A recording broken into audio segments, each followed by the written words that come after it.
Let's go.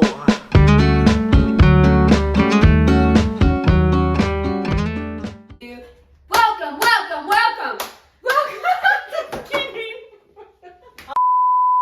Welcome, Leah. Hey. So glad you're here on Empowering Elders, a local podcast that we just started. Me and Leah worked together in hospice for was it 4 years? Around 4, yeah. So how much experience do you have in hospice? I graduated in 2012 and started immediately after, so till present.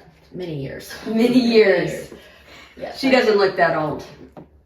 Or does she?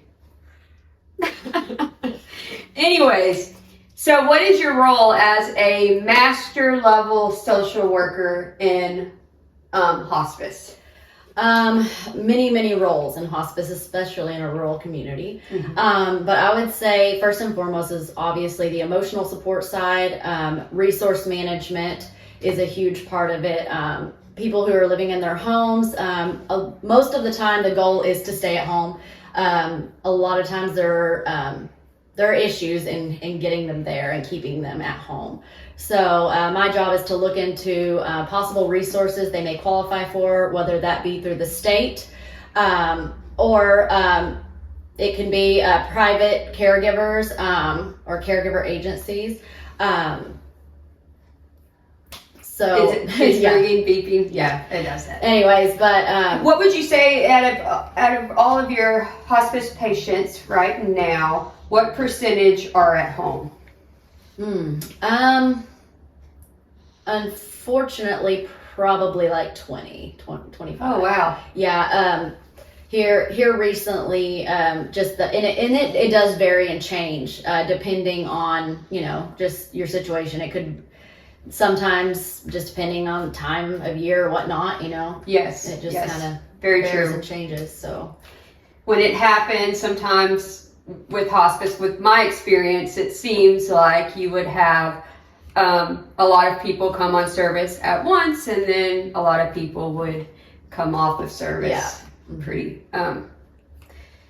So, would you say that with hospice in rural communities, do you feel like people are on the service longer periods of time because there's less options out there? I do, and I think that because we have tried really hard in this area to educate hospital staff, doctors, nurses, just the community members that hospice, it's better for the patient for hospice to start earlier.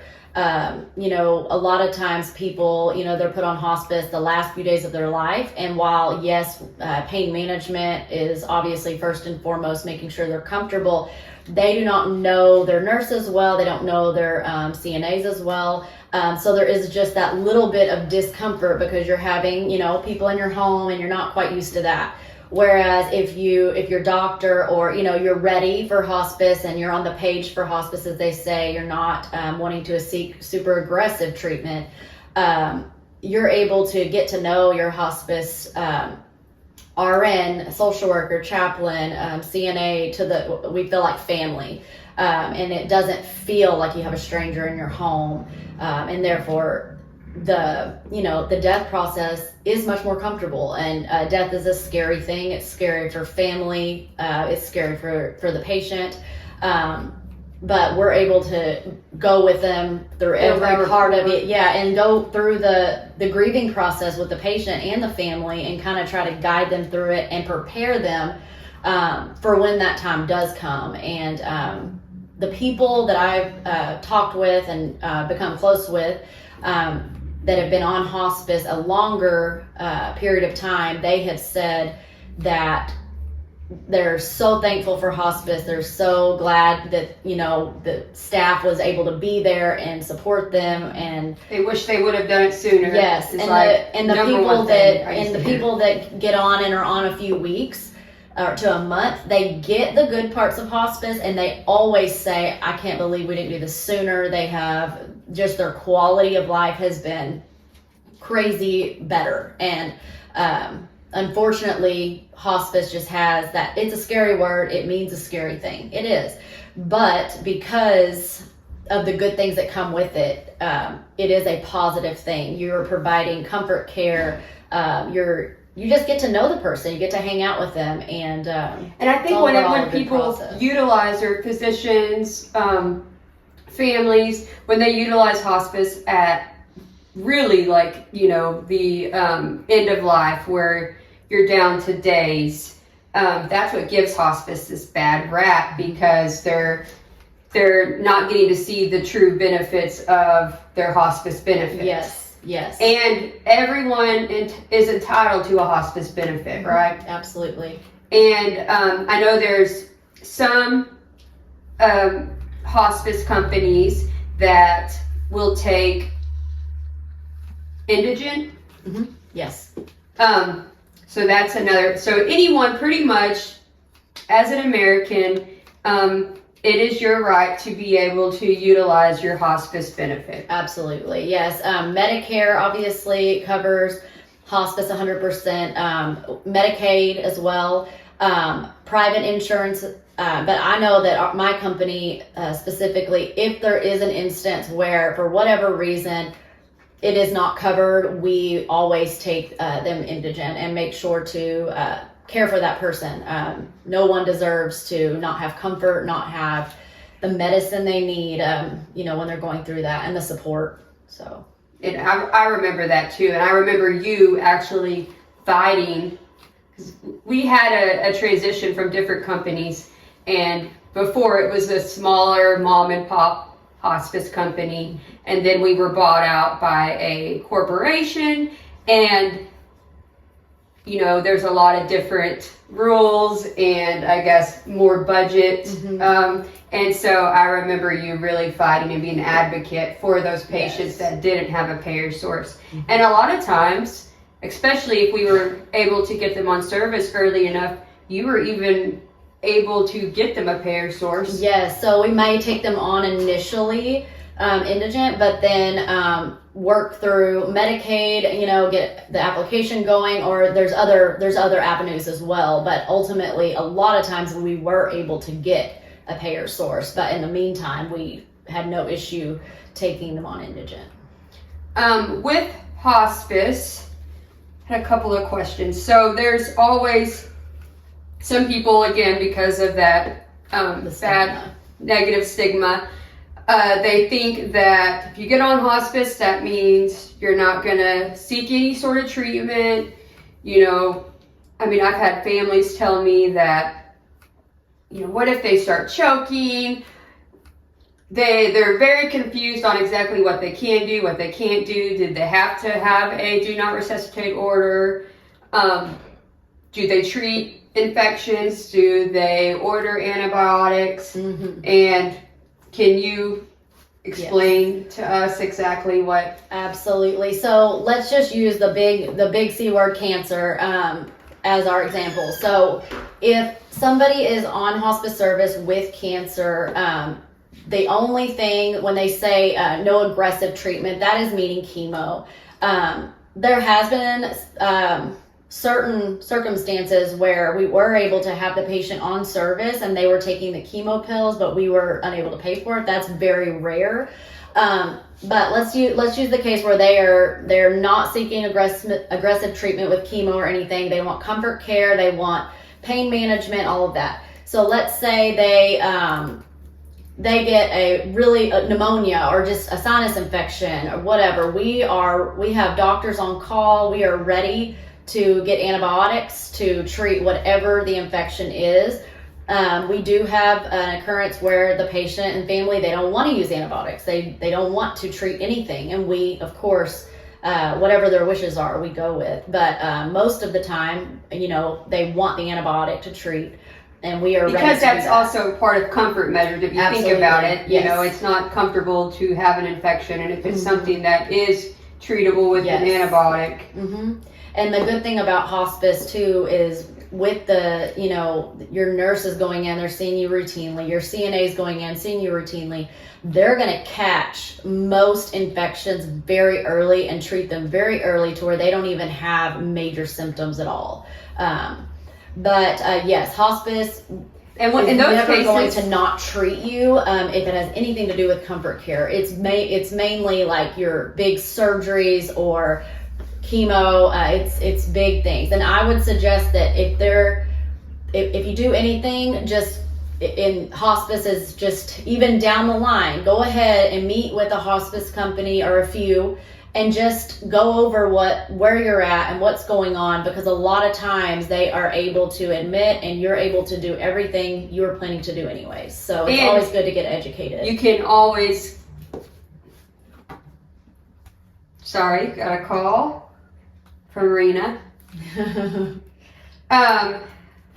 Also, you can, where was I at with that? If they are on service and they decide, hey, you know, I don't want to do this anymore, can they get off of hospice? Absolutely, yes.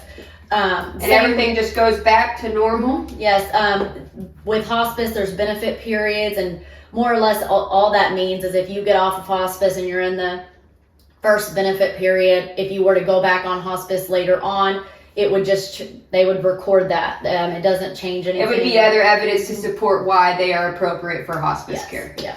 So that's good to know. Signing on to hospice, we've had people do that where they're ready, they feel like that they don't want to do chemo, and for whatever reason, a few months later, something in them changes and they decide. And they probably got stronger too. So, yeah, they decide they want to seek treatment, and we, of course, wish them the best of luck and hope everything works out. So, and then we discharge them off services. What if they seek treatment and then they're like, oh, this isn't working? Can they get back on? Yes, all that they have to do is reach out to either call our office or contact their doctor, and we all work together from there to make it happen. So, and what are some of the resources that you use as a social worker for your patients? I want to call them clients because I'm used to calling our people clients.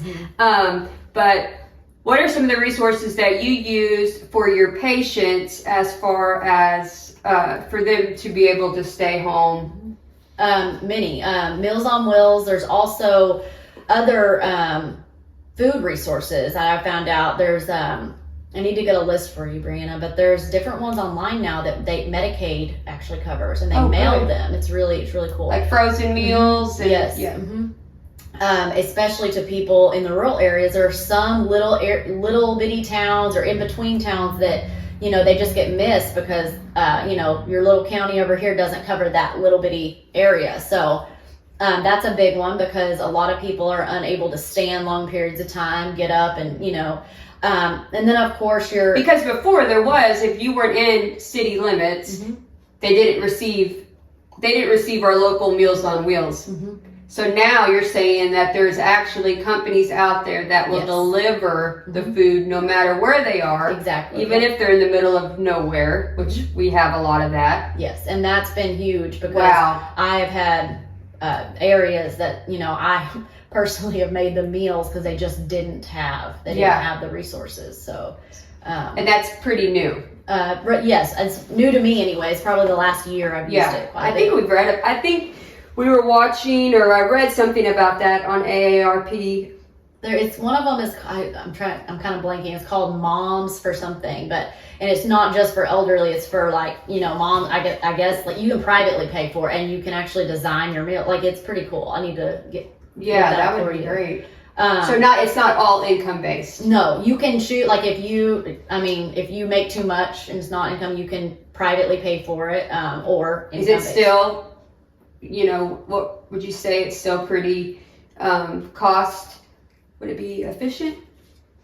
Yeah, I would say so. I've had a few different people use it that are middle class, and you know, I can't, to be honest. It's more of a convenience thing for them because it's there. It probably has to make sure that it's hitting all of the important nutrients. Yes. And so it gives their family peace of mind. It gives y'all Yes. peace of mind that they're getting this meal. Yes, and a lot of times you have situations where you have, like, let's say, mom's living with daughter and son-in-law and kids, and they, we have school, as adults, we have school, we have jobs, but they don't want to, put their mom in the nursing home, and of course she doesn't either. So something they need is for a meal, to be delivered While the adult child is working. Yes, exactly. When they can't meet when they're able to, be there for breakfast and supper, but not dinner. Exactly. So definitely the food aspect of it. Of course, your local churches, depending on, what your town and what your churches do, that's definitely a resource as far as needs with their home. Also, your local senior centers, a lot of times they get grants, they get different, it depends on the time of year and what's going on, but they'll get different grants that they can assist with electric bills. There's always utility coverage. Typically it's a one-time thing, and if you need a long-term thing, we're gonna have to figure out another avenue. So that aspect, and then because with that coverage with utilities and financial help, they may be able to hire a caregiver service to come in and assist them when needed, whether it be a few hours at a time or, more often. So we try to figure out a way, period. You kind of have to problem solve with different families and different situations like that. Like, okay, let's figure out a way to get some of this stuff covered, or is there a grant? Is there something we can do within the community? Are there resources that can cover some of your costs that we currently have to where we can move that to pay for some help at home? Yes. Or they can qualify through the state for their caregiver program, or for the VA. The VA also has a caregiver program that they will contract through local agencies to have a caregiver in the home. So, what was I going to say? Also your life alerts and your, yes, through like Hamilton Auxiliary. Mm-hmm. What do you know off the top of your head about what is the income range for, let's say, the community base? Oh, the community base? Mm-hmm. For the assistance in the home, where we used to call, I remember us. Yes, I'm trying to, I can't give you a precise, but it's around, it's 1,800 or? Yes, it's pretty low. However, there are, like if you have a spouse living in the home, that is all, they have to look into all of that. It has to kind of even out. But yes, and you can't own more than one home. You can't have like a million cars, a lot of assets. You can't have just a ton. So, unfortunately, a lot of the middle class fall in that little crack where they just barely don't meet the criteria to get that. A lot of times, if they're able, I recommend they go talk to a lawyer that specializes in Medicaid and try to get past it. Sometimes it's a very easy fix and they're able to get Medicaid. Otherwise, then that's when the problem solving starts. How can we make it work? If that's our goal, what can we do to keep you at home? That's our goal. I usually go along the lines of, okay, this is our goal. And we list out what we're going to do to try to fix it. Then we have our worst case scenario, which a lot of times they say their worst case scenario is nursing home placement. Then we talk about, okay, while all the other stuff's processing, while we're trying to make that not happen, we look into, if we do have to go to the nursing home, this is, we have this much because they are not qualifying at the moment for Medicaid or whatnot. We're going to have to private pay. This is, we have to look into all these different avenues. A lot of times, they realize if they're going to have to private pay for a nursing home, they're pretty even as to what they're going to end up having to pay. So they make it work with the different resources and your life alert type system, or even monitors, cameras. So if let's say that we have a daughter and a mom, and the mom's living with the daughter, she has to go to work. We recommend some sort of camera service to where they even they can communicate. if the daughter's at work and she looks and she's like, where what's happening? She can even like push a button and talk to, through a speaker that, hey, is everything okay? What's going on? Hey, if I don't hear from you in 5 minutes, I'm gonna either, have somebody come check on you or something. And then along the lines of, we're gonna have the camera, but we're also gonna have like a button that I've fallen and I need help, like, an emergency button. So there's a lot of things that you can do. It's just, it's hard if you don't have the knowledge, if no one has brought this up. You're already overwhelmed as a caregiver or as the patient. And things that you may have previously, if you weren't in the situation, thought of on your own, you're just overwhelmed and you need somebody to say, hey, look, this is what has worked for people in the past. Let's see if we can get this done. And if they agree, we, set it up. And a lot of times if people are open and willing to do it, it will work. Give it a try. I'm really excited about this new system that we are going to be offering as a agency, but so it will pop up on the screen of your TV, and my goal is to be able to provide this for people that are right there that can't afford to pay for 24/7 care, but really need that 24/7 monitoring or check-ins. And so it just pops up on their TV, and the client doesn't even have to turn the TV on. You just come up on the screen and you see them, they see you, you communicate with them, make sure they're okay. If they don't, pretty much the only thing they have to have is internet, Wi-Fi, which in some areas that is hard to get, but most of the time now, even in the rural areas, even outside the rural area where it's even more rural, they do have it now. So good. And you can see them and talk to them, and it just kind of gives you peace of mind to know that they're safe, and then just being able to build that relationship. So I feel like it's kind of like a televisit in a way, but they don't have to go and press the buttons and do anything. Like we literally do everything. So it's pretty have cool. Somebody monitoring. Yes. Yeah. And just to check in. So that's something that we're working on, and I think that's going to really help with just it'll be a lot less than having to go.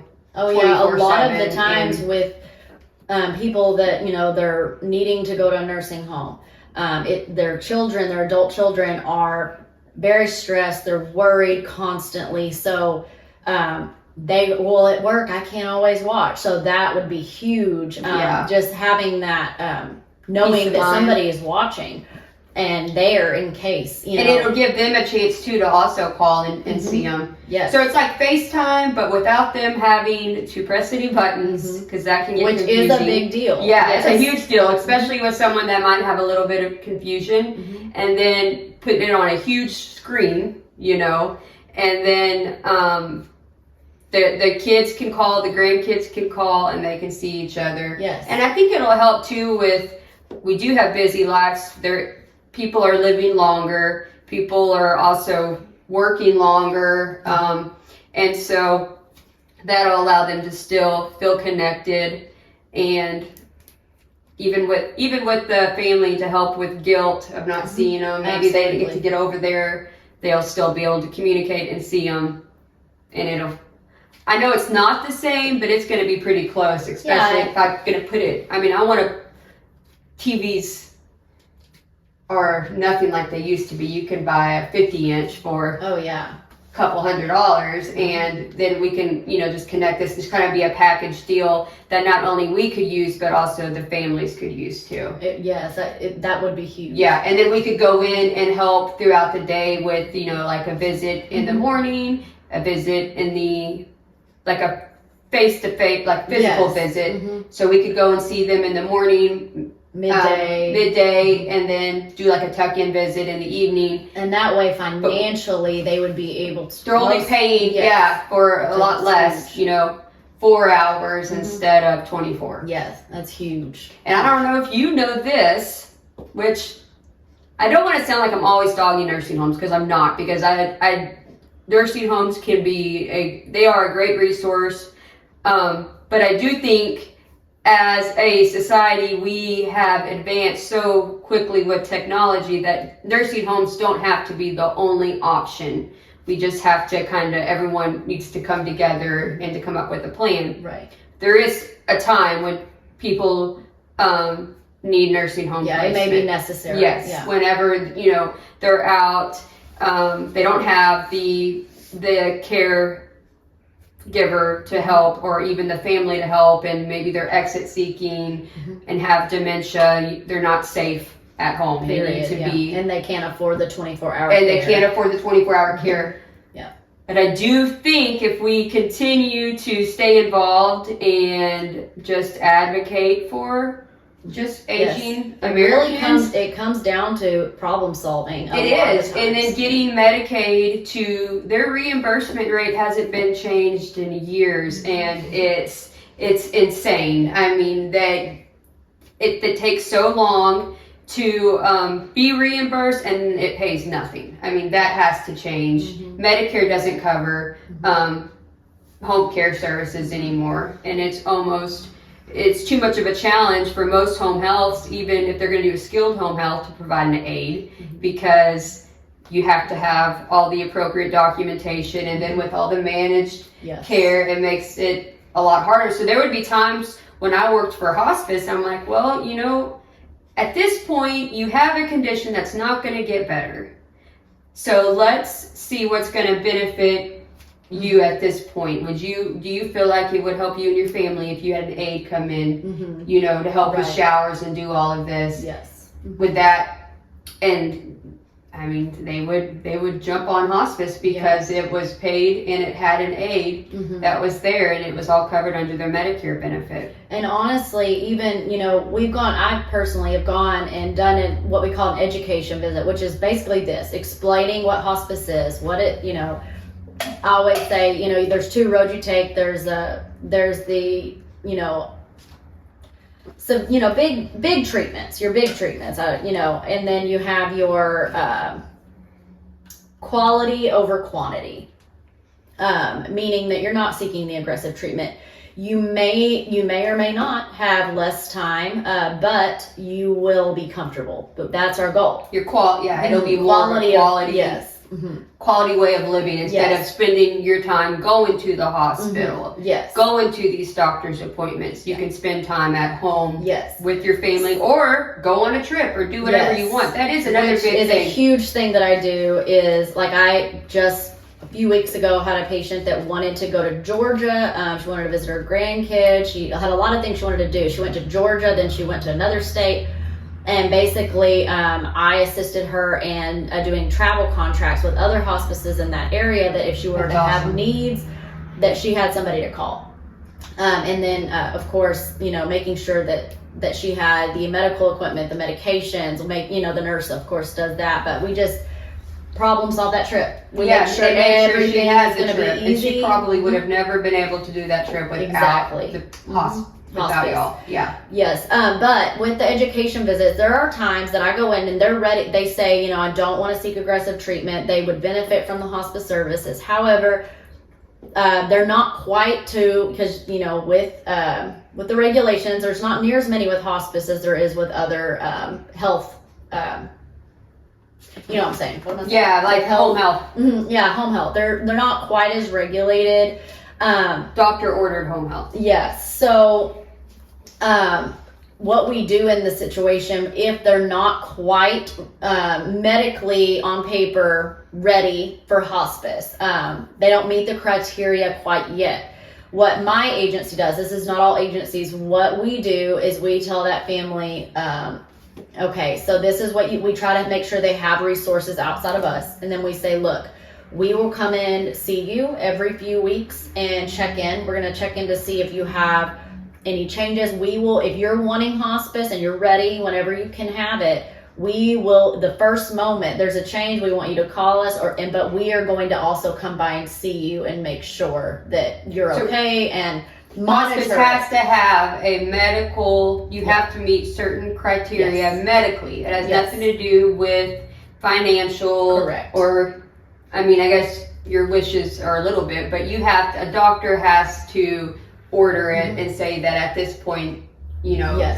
if the body was going to do what the body's going to do without any medication or any other Major prolonging treatment, they could live 6 months or less. Yes. But if you get on in time, I've seen people stay on hospice for years. Yes, you just have, basically your RN case manager is going to monitor any decline, document that decline, and we have meetings with the doctors and all our medical staff, going over any decline, any issues happening, and meet as a team.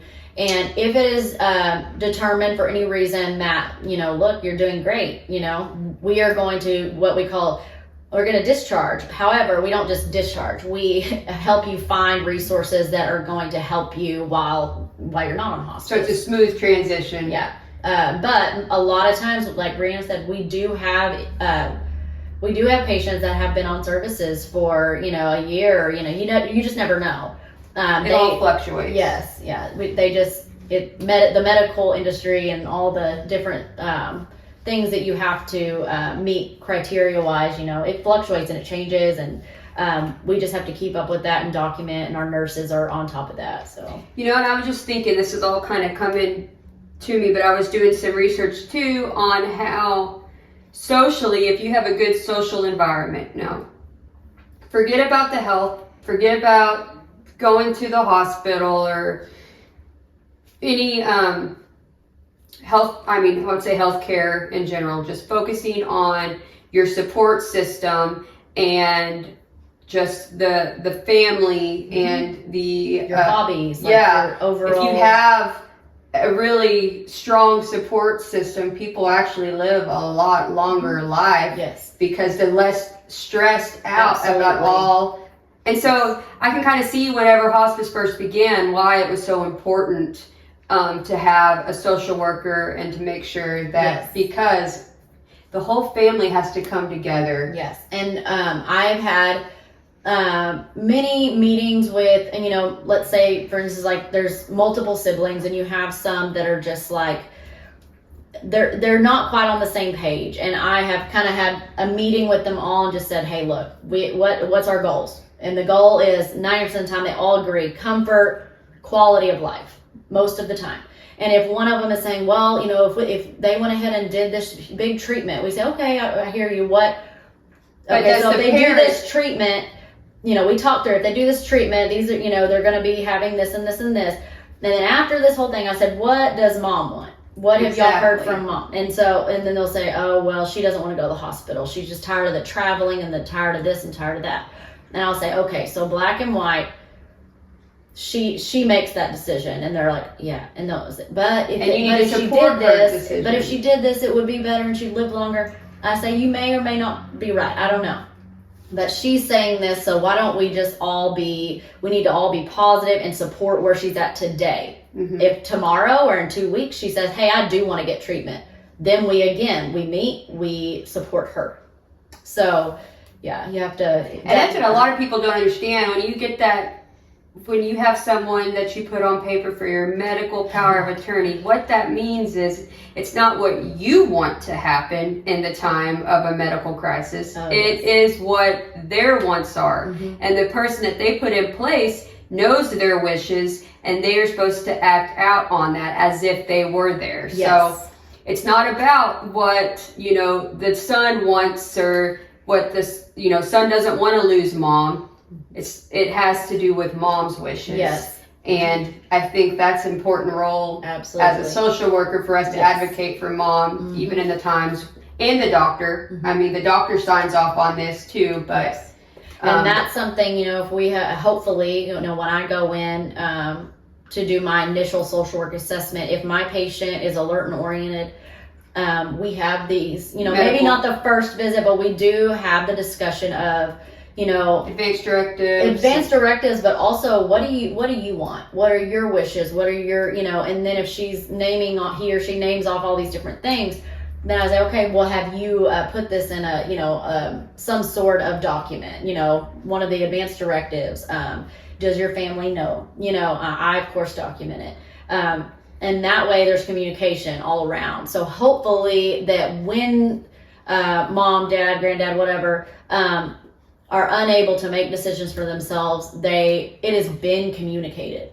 That's the perfect situation. That's great too, because you can see, look, mom signed it right here. Yes. This is her signature. This is what she said she wanted. It takes the pressure off the kids. Yes, it does. It takes so much pressure off of them. And so this is what we need to do. Yeah. And sometimes that's a really tough pill to swallow because you don't want to lose your loved one. Mm-hmm. But then it's not your choice. I mean, they have the right to make their own choices, and we need to make sure that we advocate for them and allow them to do that and their wishes are met. What are some other things? Where are we on time? I know we have children to pick up. It's 3:18. Oh, okay. We talked pretty good. Yeah. We're gonna have to do another one of these because I think there's so much more we could talk about, and I have so many ideas on problem solving. Oh yeah, the problem solving aspect. It really is on a micro level, on a macro level. Yes. You know, it's just, but it would be great for us to come together and really talk about it. And I do want to get more involved on the lobbying part of it and just let people know, because right now with COVID and with the advancement in technology, healthcare is changing. Yes. And it is turning more into home care. And this is the way that we need to make sure that we have a chance that it's going to be appropriate for rural settings. Mm-hmm. Yes. And so I think it's just good that we get out there and get our ideas out there and get involved, because I think, 10,000 people a day turn 65. Yes. And Texas is now the highest. I think California and Texas both have the same population, which is crazy. Yeah, it is crazy. So it's growing fast, and so we need to be prepared. Well, Leah, till next time. We will see y'all later. Stay safe and check on your seniors.